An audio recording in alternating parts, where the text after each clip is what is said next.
do what no one else can do but you. And I did that. I was, what can I do? And what has always brought me solace is writing and drawing, or just drawing colors, playing with colors.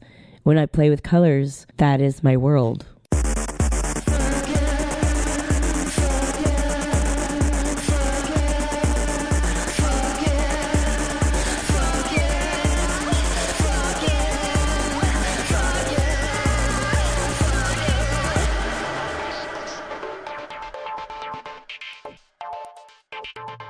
Hello and welcome to Fuck Yeah, the podcast where we say fuck yeah to queer weddings and divorces. I'm here with my evergreen dressed co-host, Sarah. I love your outfit today. How are you? I'm good. I'm actually dressed up to go to a show. Not just any show, right? No, it's my fuck yeah today. Ooh, do you have any fuck yeahs going on? Yeah. I am going to see Ruby perform tonight. Ruby is signed up in girls rock and roll camp. Rock. And she is playing the drums. Oh, I love it. And the whole structure of the camp is that they form a band, write a song, and perform it all in a week. And I have got to tell you, this experience has been so rad, and watching her just loving every minute of it is fantastic. All of the counselors are women or non-binary musicians. It is the most supportive environment.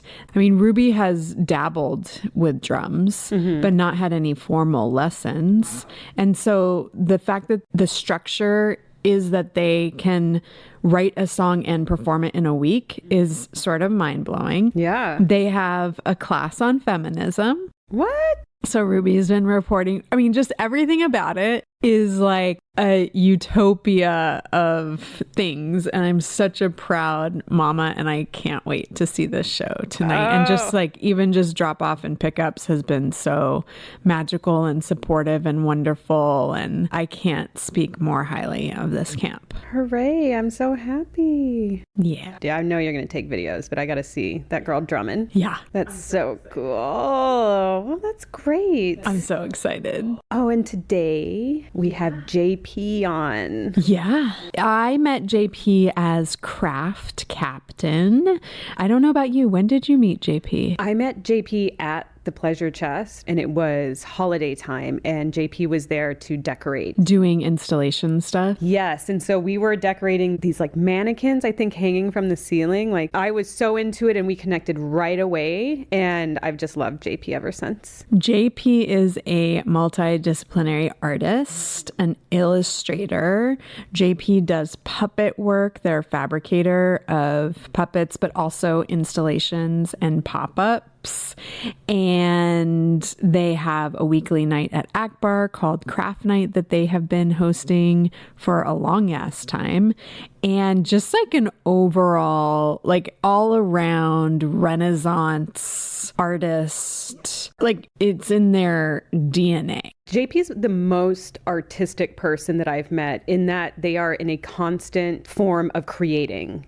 JP is a master at their craft, which is a variety of fucking things. Like, they can make anything. Yeah, they can fabricate virtually anything. Their daily drawings, I think that they now sell them on their website. They have a annual online art festival called Gothtober, where they recruit people each day of October. A new art piece launches. I did it for a couple years. They also have a nonprofit called Sparkle Blob. So, I mean, it's just like JP is doing everything.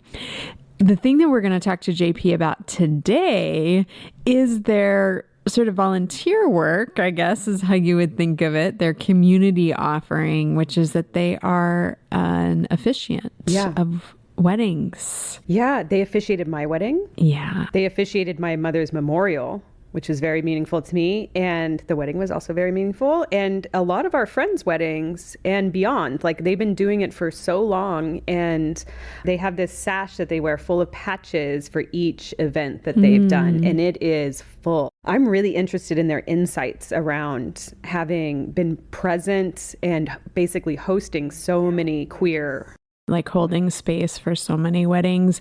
Something that I've been really eager to talk about on the podcast, really since we start, like as we were conceiving of the podcast, I was like, I feel like divorce is something I really want to talk about because it was just such a significant experience for me, and one that I feel like I still am going through. And one that nobody talks about. Yeah, it's something that people really do in isolation. And I ran into JP a couple years ago when JP was going through their divorce. And it was just interesting because I could so connect with what she was experiencing at that time of just the isolation. There's just this like way in which it feels like kind of the rug gets pulled out from under you. So I'm curious to get JP's perspective kind of on both ends of the union, so to speak. Why do we have weddings? Right. And then what does it mean when those relationships don't last forever? Well, let's get into it. This is going to be a lot of fun and heavy stuff, I think. Yeah. Both sides of the coin. Yep. The light and the dark. That's kind of our jam. JP, we're so excited to have you here. Thank you for coming on. Fuck yeah. Thank you. Fuck yeah. I'm very excited to be here. Hooray. We like to start people off with a few rapid fire questions. Okay. I would love to know, what is your favorite thing to wear right now, clothing or otherwise? I'm wearing this period underwear that I really like. I'm wearing it right now. I'm in perimenopause. And then I also have multiple sclerosis. And so sometimes my bladder has ideas of its own. Yeah. Not big ideas, just little squeak out ideas. So I don't know when my period may or may not be here. Right. And I don't know when I might pee a little. So I'm wearing this awesome period underwear. I love period underwear. Between the menstrual cup and the period underwear, I haven't bought any products in so long. Yeah. Also, my job is gross. I run around, I sweat like crazy. I'm just bartending or like running stuff or like doing things, and it's summer, and it's just great to have something that wicks everything. Who was your first celebrity crush? Julie Andrews is what comes to mind. Wow. Which Julie Andrews? Oh, Fräulein Maria. The hills are alive. Her voice, her thoughts are just escaping out of her head all the time. You know, she's not on time. She's running around. Maria's not an asset to the Abbey. You know, like I always felt like that in Catholic school. And I'm like, oh, finally, somebody else that is not on time, you know, who's like running by the seat of their pants and is given, I don't know what, 7 children to do something with, but she's going to figure it out. Right. I'm like, look at that. She's resourceful. She just sat on a pine cone. How adorable. And then just the voice, man, that voice. And she whips that captain into shape. That's right. I mean, we all know who's really wearing the pants in that movie. I mean, Julie Andrews does that in every movie. It's true. Spitspot. Yeah, Mary Poppins, but then also Victor Victoria. Oh, I need to see that again. Yes. Yeah. I mean, that's like some OG gender fuckery. It is. It's so great. Maybe I could just play that at CraftNight on silent and have people be like, what is going on? That's what happens when we played Myra Breckenridge. Oh my God. People were like, what is happening? I'm like, it's Raquel Welch. You need to shut up. Yeah. Know your history. So Julie Andrews is when I remember feeling like, oh, well, I want her to be in my life in a way. That's odd. What is that feeling? I'm 4. Right. I'll come back to that later. I did do that a lot as a kid. I'd be like, I'm 4 or like, I'm 7. I can't. Really? Yeah, because I'd be like, it's too much to parse right now. I really understand that this is not a time I need to be dealing with this. What I need to do is go out and play. That's really interesting. I remember looking at my mom and going, one day I'm going to be able to argue well enough to be right about this. I don't have the skills right now, but one day. Hey, so what was your first mode of masturbation? Oh, that's really personal. You don't have to tell. I think I feel really weird about that one. Don't worry. Yeah, I pass. Thank you for passing. What was it that Lucy Fielding taught us? Thank you for your no. Oh yeah, an enthusiastic no is the hottest no there is. It absolutely is the best. Yeah. Okay, I want to lay the scene. I think it's 2006. I walk into CraftNight at Akbar, and there you are, JP Craft Captain. And I think this is how many people know you. It is. And whenever they say craft master, I'm like, captain. No, it is. Yeah, you're not a craft master. No, I'm a captain. Craft captain. Well, this kiddo asked me, like, are you a real captain? When I was in the park doing crafts. And I'm like, yeah. And you know what? You are too. If you say you're a captain, you're a captain. You can be a captain of your own heart, captain of your toys, captain of whatever, you know? CraftNight is just such a warm, welcoming space. And after moving back to Los Angeles, feeling really no connection to, you know, who I had known when I went to high school in Los Angeles, coming into Akbar and finding my people, it was just magical. You want to hear something crazy? Yeah. CraftNight is now old enough to drink. Whoa. CraftNight is 21 years old. Well, I was going to say, you know, like it's still going on. Mm-hmm. It's an institution. It's waiting for you, whoever you are, listeners. So you've been doing it for the whole 21 years? Yeah. And was it your idea? Yeah, well, it just grew out of an old defunct bowling alley, Mr. T's Bowl. Back in the day, my friends ran the little restaurant there, and I worked nearby and was like, all right, I can't eat a burger from Katie or Lisi every day. I will die. But I'm allowed to have one once a week on Thursdays, and I will go and sit and I'll write my postcards, or I'll draw or paint my postcards that I want to do. And after a while, somebody was like, what are you doing? And I'm like, drawing a postcard. They're like, can I do it too? I'm like, sure. Then another person was like, what's happening? And we all started doing it. And then I started bringing projects. And then Mr. T got involved, got us a Christmas tree so we could make ornaments for it. Because he recognized that we were all having a good time. And that's when it was born. It used to be cost $1 back then. And we had karaoke going on. There was a bar. There was a restaurant. And then we were just like doing crafts. And it was all ages. It was everybody. Wow. So, but then Mr. T passed away. The space didn't work anymore. I was floating around, and then my best friend who was working at Akbar was like, well, why don't you just use the back room, the new back room? There's nothing going on back there, except it would have to be Wednesdays and not Thursdays. I'm like, okay. And so I've held Wednesday there ever since. What year was that, do you think? Well, it had to have been before 2006. Yeah. So sometime between 2001 and 2006, it moved to Akbar, and it has been just an institution and such a beautiful community space ever since. And I think it was a couple years after you and I met that you got ordained. 2008. 2008. You did your first wedding. And if you haven't experienced a JP wedding, I mean, really, because it is special. I feel like you found a calling. How do you approach weddings? How do you officiate a wedding? Well, first of all, you got one job, and it's to bring two people together more than they are already together. So you have a very kind audience in that the goal is something that everybody wants. And the job is also to be a conduit to receive and feel the love that you can, like at least for me, inside of my body, enters in through my head and then out through the rest of me. It's a job of bringing people together, which is something that I definitely know I can do. Mm-hmm. All of the things that I do that are public involve bringing people together. Inclusivity, making everybody feel at home, understanding that, yes, this may be the only planet that we ever experience. We got some time here. The kindest audience is the audience that wants to see people get married. Mm-hmm. And to also make that day feel special. It's a special day. Otherwise, why is everybody standing around in their outfits? Mm-hmm. So there is actually preparation. There's meditation. There's visualizing what I want for the people that will be standing before me, what they want. I ask them each, like, hey, what is this? What is this to you?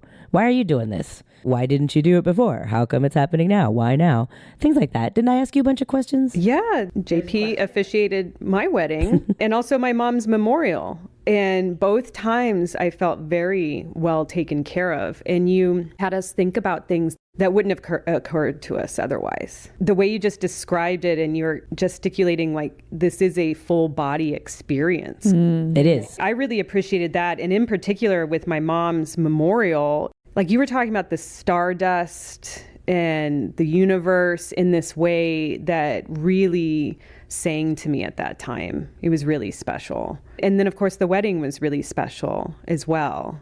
You've done so many unusual queer weddings, I mean, even if they're not queer, they're funky people. Am I right? Like, you don't know any normies, Funky right? is the word. That's why people want you also for their wedding or memorial or whatever it is that you bring this authenticity to the max. And it really makes everything so special and memorable. I mean, I have had some couples that are like, well, we've already been together for 10 years, whatever. It's no big deal. We're just tying the knot. Well, that's what we told you. I mean, those exact people on the day of, they're like, exactly. They just turned into, they're giddy. They got their special shoes on that are squeaky and uncomfortable, and they're like, I'm going to get married. And it does become special. Yeah. Something I noticed from we ran a fake business in Arizona. This was an art piece that I did. It was an installation called DocuMart with Alex Kennefic and other people. We ran a fake business, but part of it was also like marrying a boot to a shoe, marrying a person to their rental car. And weirdly, no matter what it was, people got nervous. Yeah. They still get nervous. I love that. It still means something. It means something to come together. Even if you're coming together with your rental car, you're making a choice. A choice in a world full of endless choices. Yeah. You're taking a move of some sort, an actual decision. A decision has been made. What do you think makes for a good or memorable wedding? Definitely something that speaks to the two people that are getting hitched, because everybody knows these people. They've showed up from far away, from close by, and you want it to feel like you're not just marrying people, you are officiating these people. There's hand fasting, which is a very, very old ritual. When you hand fasted that couple with a phone cord and made them recite their phone numbers to each other. Because, that's unique. There was a couple I knew who met and argued over music when they first met. Mm-hmm. And we're kind of like, can't stand them, but they're kind of cute, right? This is a Jewish couple, and instead of smashing glasses, they each made mixtapes for each other, listened to them once, and then smashed those. Basically, the uniqueness of the people that we see before us, that we want to know about their lives. This is how these people will complement each other. These are what the challenges will be for these people. Yeah, I think the only weddings that I haven't enjoyed, it's not intimate. It doesn't feel like you learn something about the people. It doesn't feel like you're part of this really special thing that they share. Like the wedding should be this little glimpse, this window into their life and their intimacy. And that's what they're doing, because you could just elope. You don't have to share it with everybody that you love. You are actually taking your inner world, your closest, most intimate person, and sharing them with everybody on a stage, which is like nerve-wracking for some people. Yeah. And that is very intimate. Most people say, I really hate weddings. And even people that are going to have me as their officiant are like, I hate weddings. And I'm like, okay, cool. Let's talk about that. Let's talk about it. Yeah, let's get deep on that. I was wondering about your sash. You have all of those patches. Oh yeah, my stole. How many do you have now? Oh my God, so many. I thought about bringing it and then was like, it's heavy. So you do a patch for every event that you officiate. It used to be that each person would submit a patch, and now I'm like, both of you need to come up with one thing together. Because I'm about to flip it over. Wow. I'm losing real estate on it, but that's okay, because then I'm sewing patches there, like they're overlapping, and the love that goes into that ceremony is also part of the love that gets passed on to future ceremonies, and reminders that you are not alone.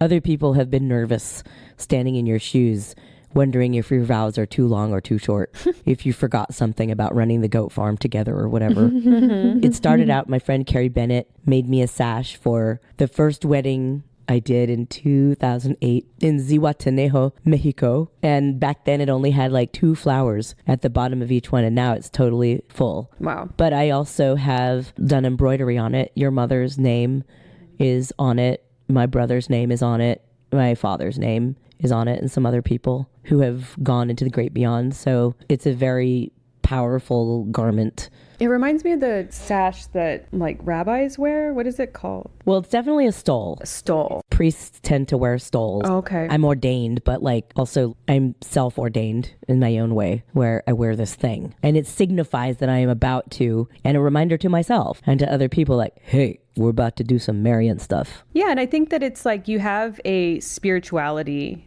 in the context of everything you've talked about so far. Mm-hmm. It's almost like the spirituality of togetherness and authenticity and community and love. You take it very seriously, but you're very lighthearted at the same time. And you kind of do everything. Like CraftNight's a kind of expression of that. CraftNight is church. The seriousness that it takes to do something, it's not like you're getting, paid. This is a volunteer thing that you do. Am I correct? It's a self-imposed community service. Yes. That has never ended.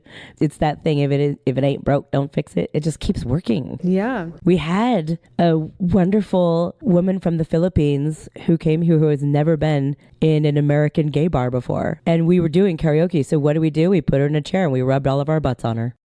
Naturally. And she lost her mind. She had such a good time. Just like so thrilled. She had a beer in her hand. Butts in her face. I'm being gay and I got butts in my face. I'm like, that's living. That is being fully alive right now. So what about divorce? Oh, divorce. Yeah. What is your process? Because you have a very special window into couples as their wedding officiant. And so what happens when you learn that a couple is splitting up? Well, in one case, like I said, I used to have people put a patch each. And I knew one of them was just having real troubles. So I sewed an embroidered pattern around that person's patch. Aww. Just to send like love energy, like I wish you well, because there wasn't any way for these two people to be together any longer. It was rough. It was a bit of a tragedy because it was just like addiction was involved and it was just really hard for everybody. So usually what I do is I just wish people well. I bring people together and it's someone else's job to bring them apart. Yeah. Which is, like sometimes people just grow in different directions. Mm-hmm. People are ultimately pretty much the same, but sometimes they want to do different things.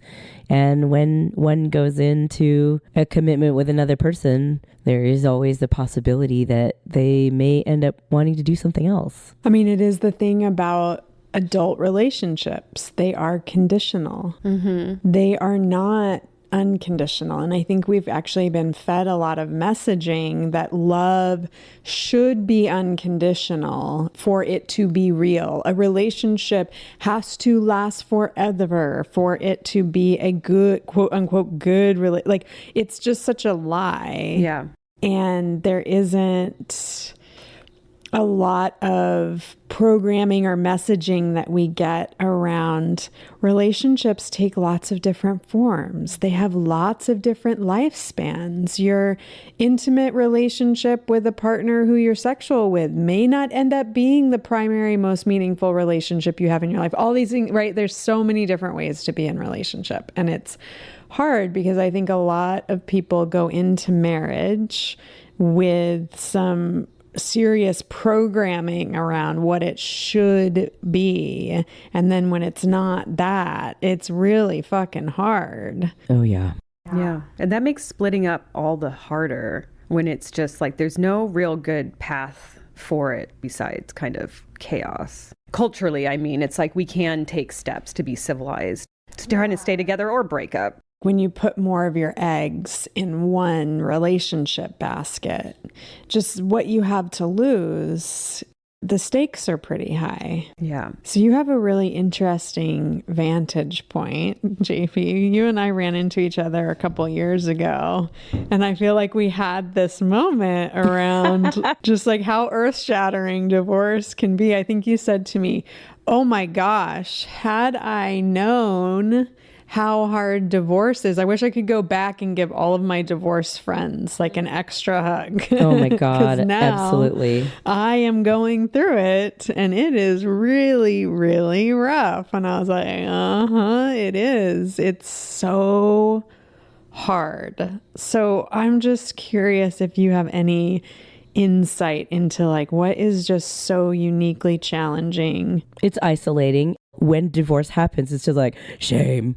Yeah. It just feels like, because you're like, oh my God, everybody I loved was around me and I said these words. And guess what? Those words were true at that time. And you can also still love somebody and not be able to be with them. Mm-hmm. Someone came into CraftNight recently and I had officiated their wedding in 2014, and they walked into the room and they really looked like they had the tail between their legs. And I'm like, oh, haven't seen you in a while. They were like, JP, I'm divorced. And like, what's great is at this point, I'd finally reached some peace. You know, like when I saw you, it was like, so how long have you been scream crying in the car? You know, like, are your insides scooped out like mine? Yeah. Like, I didn't feel that way anymore. And I was like, oh, hey, I can do whatever I want. Walk around naked, paint while being naked, just wear shoes and feel more naked than if I just wasn't wearing shoes and was I naked. take it nudity is a big part of this Could be. post-divorce life. Well, so anyway, they said like, I'm divorced, you know, like, and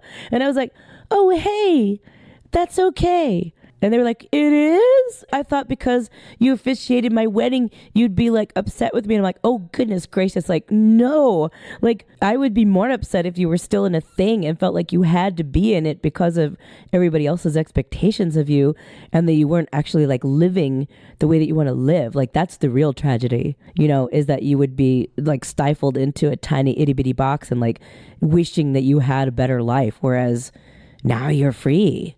And you get to kind of like start over, which is hard and isolating. But I was like, hey, I'm divorced, you know? And they were like, what? And I was like, everybody, who in this room is divorced? More than half the room. Yeah. Everybody raised their arms. And I'm like, you are not alone. And they were like, oh my gosh. You know, I'm like, you want a drink? They're like, yeah.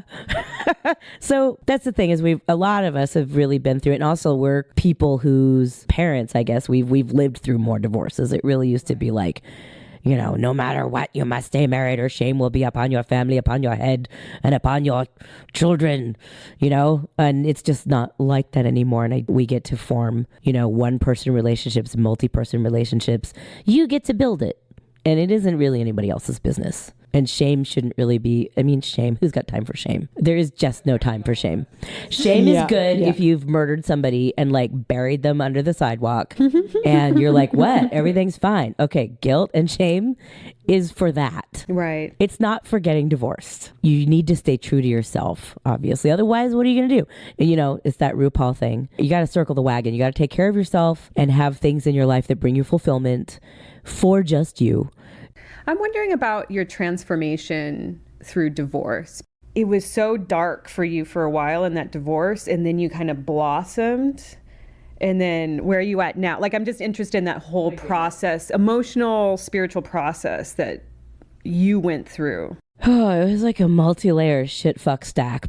It was a buildup of like, I lost my dad. Right. I lost my aunt. I lost my grandmother. I lost my brother to COVID. My cat died. Ugh. And then the dog died. Fuck. And then my partner left. And it was me alone in the house, in this big drafty house. And oh my God, just to add insult to injury, these palmetto bugs, aka roaches, like kept coming into the house. And I was like, oh my God. And I just can't, because there was no animals to like eat them or chase them away, right? It was just like me. So I see this palmetto bug run in and I just like grab a jar and like put it on top. And so now we have like 4 jars, each one with a palmetto bug underneath it. And I'm like, I talked to Alex, my friend. I was like, I feel really guilty that I've trapped these bugs under these jars. And he's like, JP, I think it's okay. I think that most of the time the palmetto bug is just thinking, huh. And I'm like, oh, that's so nice. Like, but that was the whole thought? Yeah, the bug is like, I can't get out. Like, huh. Right? Yeah.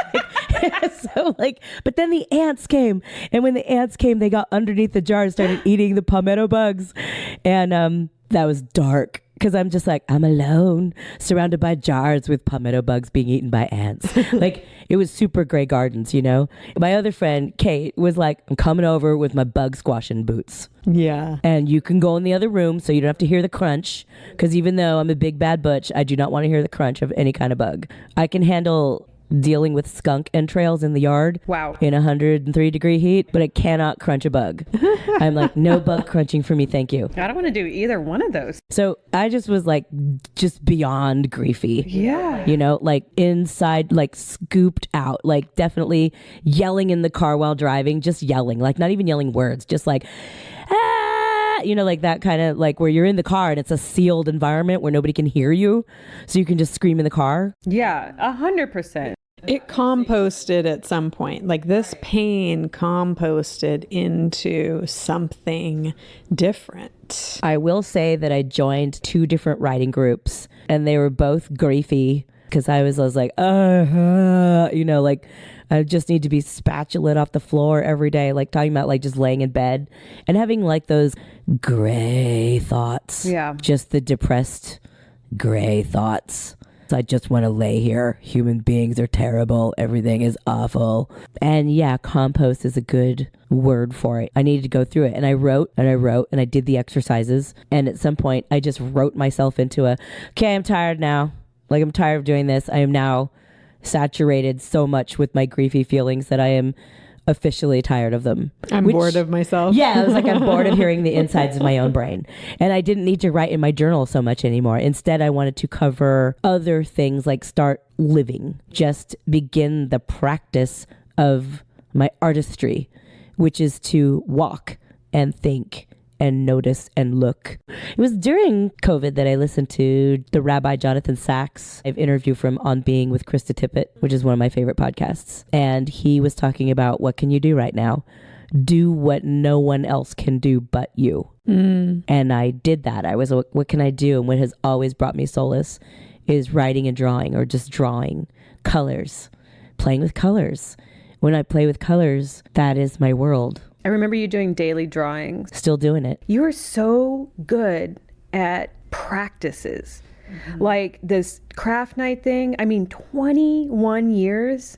That's remarkable. You're such a refined illustrator and artist and painter. I can see how this is part of your grief process, as well as just your well-being in general. I love that drawing and writing was part of your path.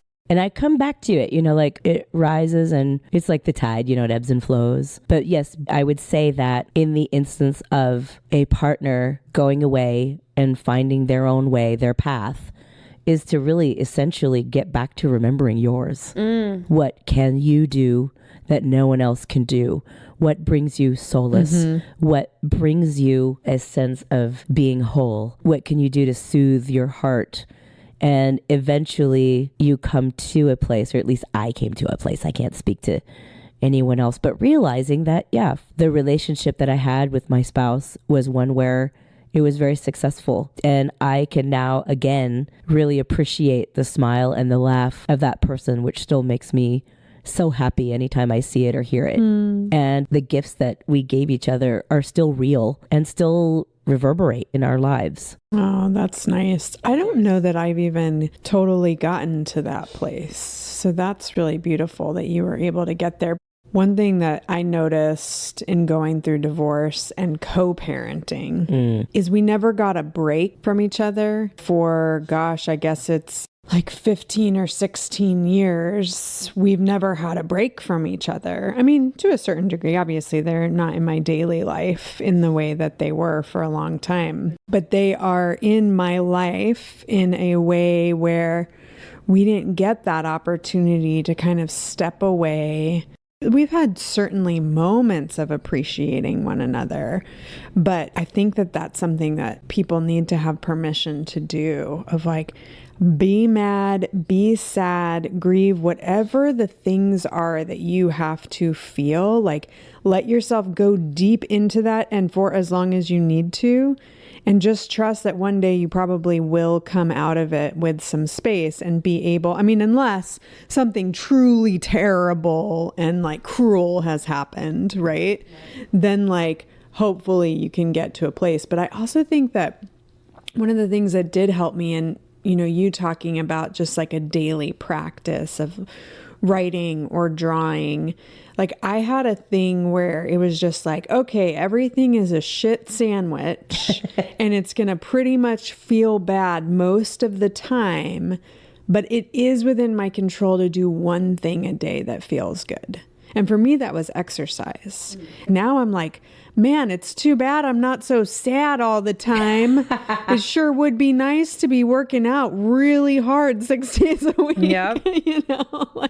This is like a moment that I get to myself and that I get to like allow a little bit of like endorphins to float around in my body and give me this little window of like, it's not always going to feel this fucking bad. Yeah, people are like, time heals all wounds.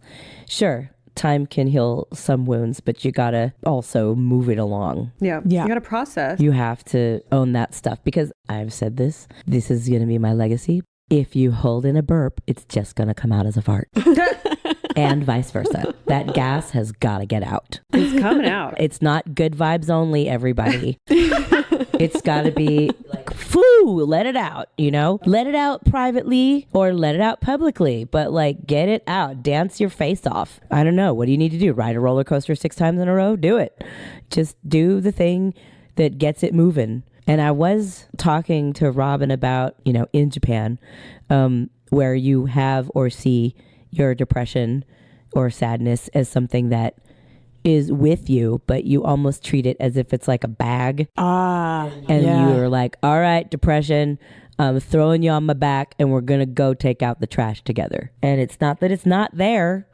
Another thing, find people who can understand a 1-star day. Yeah. And aren't like, don't you want to get it to 4 stars? And you're like, no. Like, today is a 1-star day and I'm staying in my 1-star day, and just tra-la. Yeah, that's a great point. We're also sort of trained to be good. How are you today? I'm good. You know, to be able to like buck up and show up. And it is really important to have your people that you can be really honest with about like, no, it's all a shit sandwich. And I like deeply resonate with that feeling of it being really isolating when you're going through depression. I experienced that too when my stepdad died. I was pretty young, and so I had no one I knew had gone through that yet.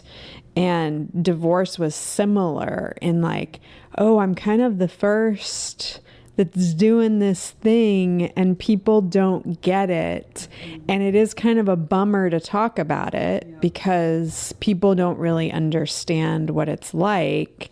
And so you do sort of go through it on your own. And I think the other thing for me was just how destabilizing it was. Like, I think I did buy into these ideas of like monogamous, committed relationships are a thing that I need in order to have a strong foundation that I can do everything else off of, right? Like, I have this thing is locked down.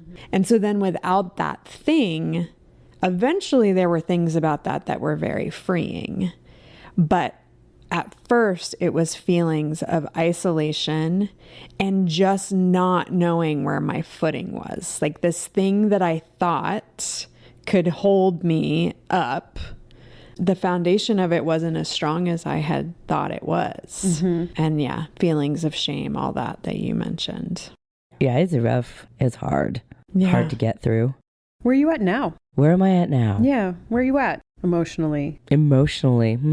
I'm sure you're still going through all kinds of grief. I just lost another friend. Yeah. She passed away in May, and real hard to lose her. Yeah. Really incredible person. It's a realization that to be on earth is to miss people.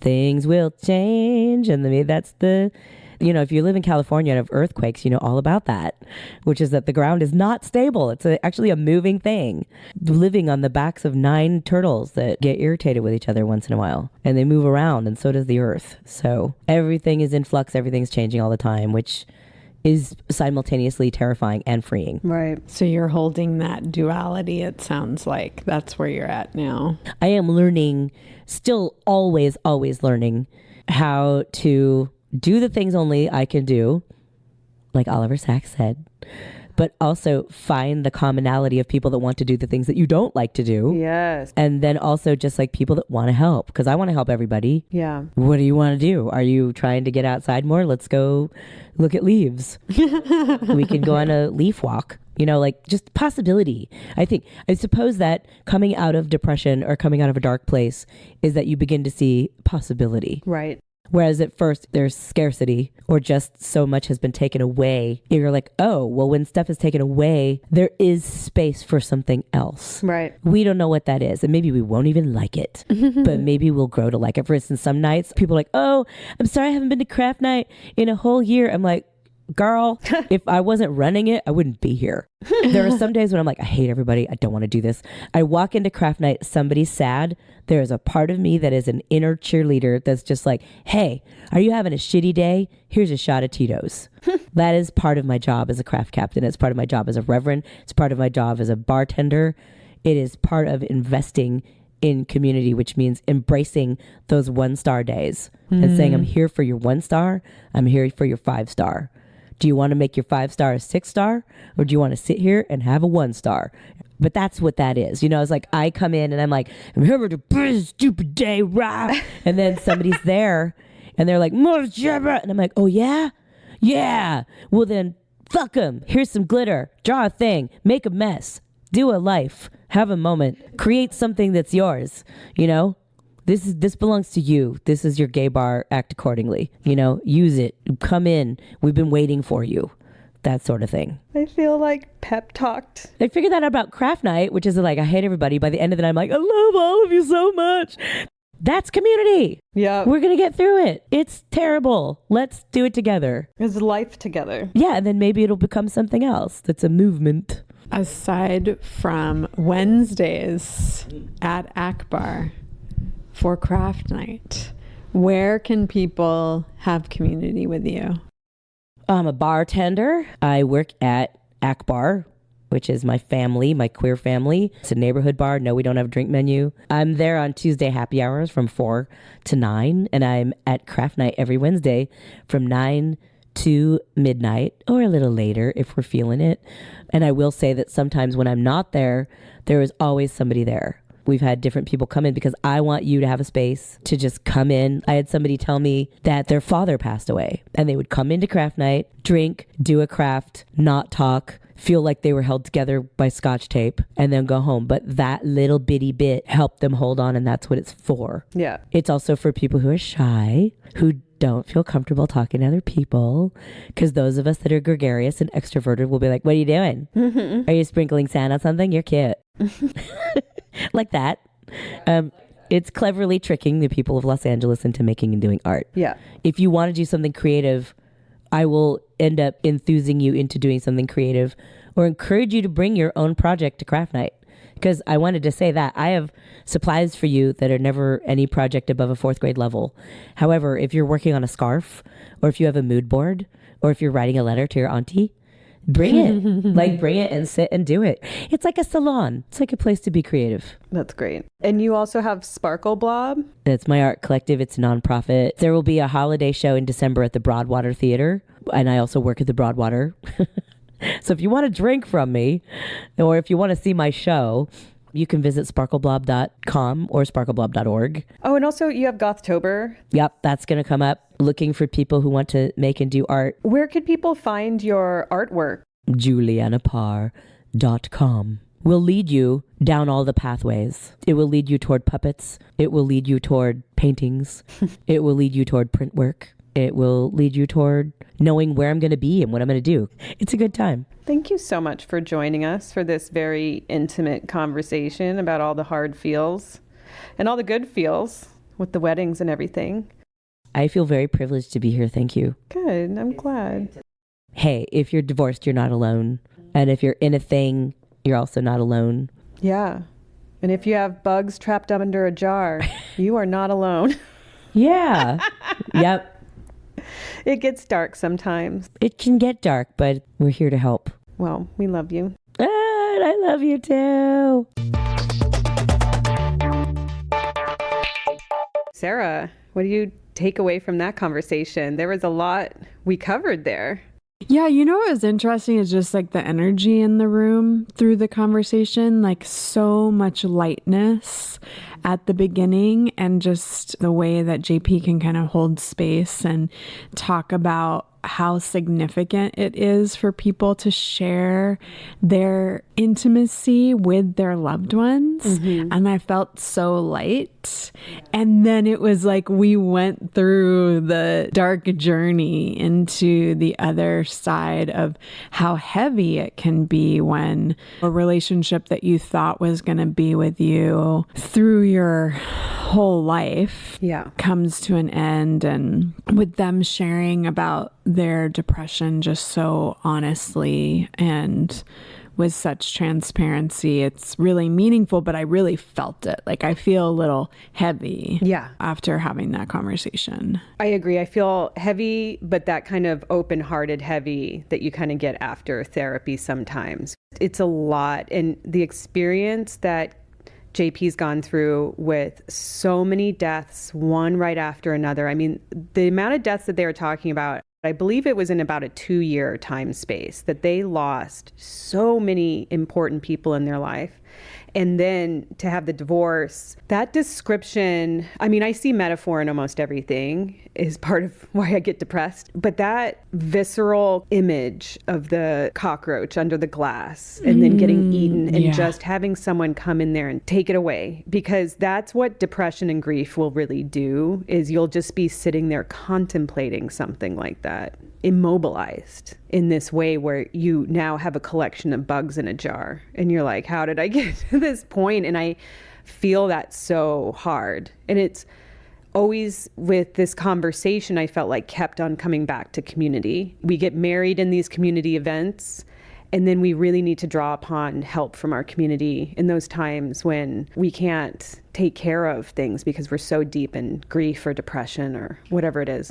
And we do a lot of celebrating in community, but when it comes to going through the hard stuff, and I think especially now with social media, you don't give as much visibility to that stuff. So then people don't realize that everybody like that person who came into CraftNight and is like having shame and kind of has their head hang low around like, well, now I'm divorced. Yeah. Is JP even going to want to see me? Yeah. It's an interesting thing. And I don't know what the ritual is that gets us to a different place, like where we can also ritualize those changes that are the difficult changes in life. We don't have funerals are that. Yeah. We do have that. There are starting to be divorce parties. Yeah, there are. I feel like there's like more like conscious uncoupling. Like I see people like jointly posting things on social media, or like that there'll be trips that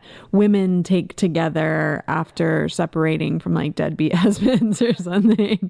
Yeah. Feels like there needs to be something that can hold the complexity. Yeah, for sure. Because even like a divorce party, it's like a lot of people aren't going to be happy that they got the papers signed or whatever. It would be good to have some kind of ritual, because divorce is a fairly new thing for us culturally. And the idea that we would do it in community and not just hanging our heads in shame is a new idea. Yeah. I guess it's time for us to come up with a new ritual for that. Yeah. No, I remember the day of signing my divorce paperwork and having it be that finality. I definitely did that alone. Yeah. It didn't necessarily feel right. It was a really hard day. Yeah. And I did actually get to talk to somebody that night. Like I went to an event that Andrea was DJing and talked to one of her friends that night who was divorced. And that was unexpected. I hadn't met her before. And it was like it was exactly the right thing to do, to be able to talk to somebody who's on the other end of it, also a parent. Yeah. Find your people, y'all, when you're going through that kind of stuff. Like have someone on call to be there with you. It's really hard stuff. Ask for help. Yeah. It's okay. Yeah. Everybody seems to want to help. Let them help. Yeah. I have a hard time with that. It's not so hard. It's the worst. I have a did you know? Ooh, my favorite. Go ahead. Okay. So I don't know that JP even said it was their favorite article of clothing, but it was just the article of clothing that they decided to share about was their period underwear. Yeah. And I was like, oh. So I did a little research for you. Can I take you through the history of underwear? Please. When do you think women started wearing underwear for the first time? Underwear. I think that's a hard word to define. Like I've seen that they had underskirts they would wear semi-bloomers but they would be basically crotchless. Or like pants used to be just, the reason that it's in plural is because you had one for each leg and then you would tie it in the middle. Very wow, you know a lot. Oh, thank you. That's about the extent of it. But I think, so I don't know if that's considered underwear. If that is considered underwear, I would say that started in 1450s. I don't know, somewhere around there. But modern underwear, I feel like I would date panties at like... Oof. Well, I know they were wearing them in the 30s when they were doing all that swing dancing. Ding, ding, ding, ding, ding. Okay. But I gotta start before then. They didn't invent panties for swing dancing, did they? Yeah. Okay. Yes. What? Yeah. So basically, in the 20s is the first introduction of proper lingerie because dresses were short. But so this is aside from like 5000 BC. Everyone had loincloths because you needed some sort of protective fabric, especially in cold climates. But the first time that women start wearing any sort of fabric over their genitals is trousers in the early 1800s.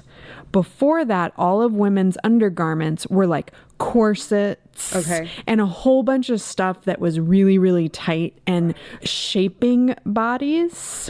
But because there were so many petticoats and skirts and all of those things, you couldn't have anything covering your junk because you had to be able to go to the bathroom. Right. You don't need like a bunch of people untying all of your restrictive things every time you need to pee. Yes. So there were tons of restrictive undergarments, but not specifically anything covering the vulva. Basically, you're going commando until the early 1800s. Okay. Can I just say, I fucking hate underwear. Okay.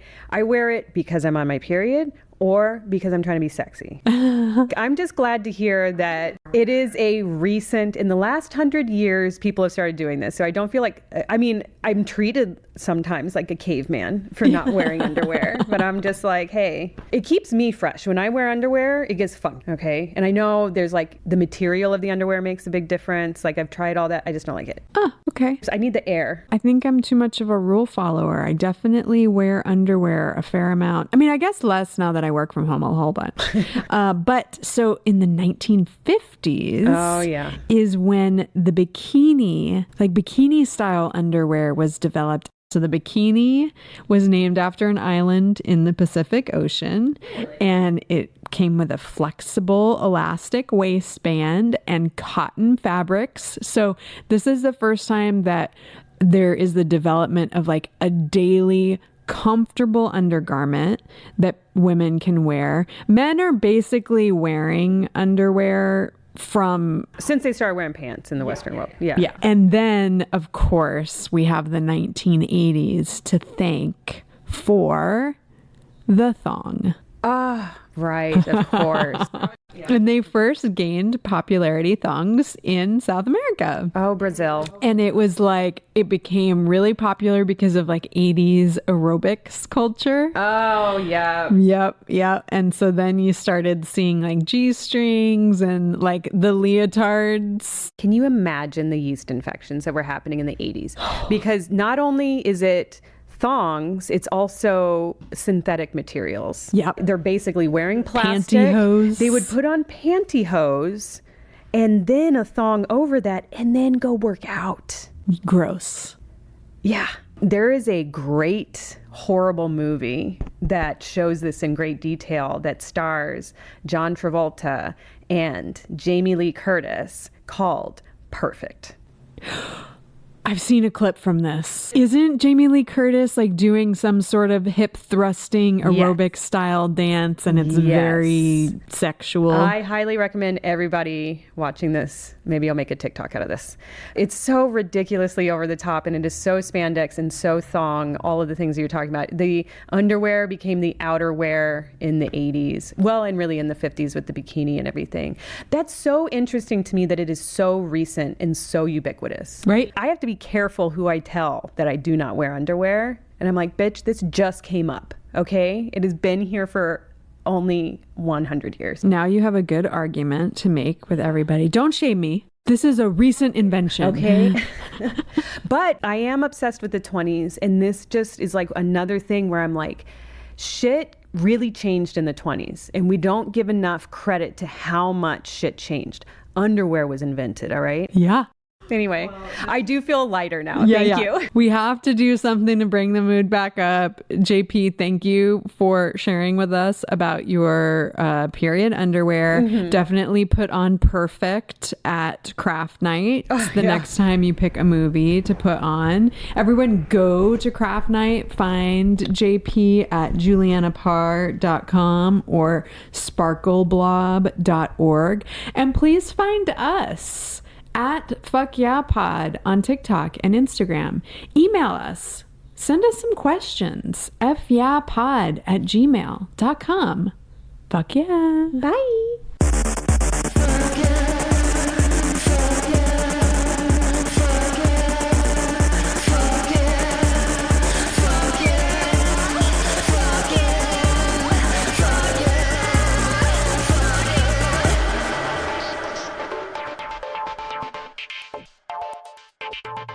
Fuck Yeah Podcast is hosted and produced by Sarah Tom Chesson, #MyMom, and Robin Jennings. Theme music is by She, Her, Sir. If you're enjoying the podcast, it would mean a lot if you would rate, review, subscribe, or share with a friend. You can get in touch by emailing us at fyeahpod@gmail.com or find us online at fuckyeahpod.com. Thanks for tuning in.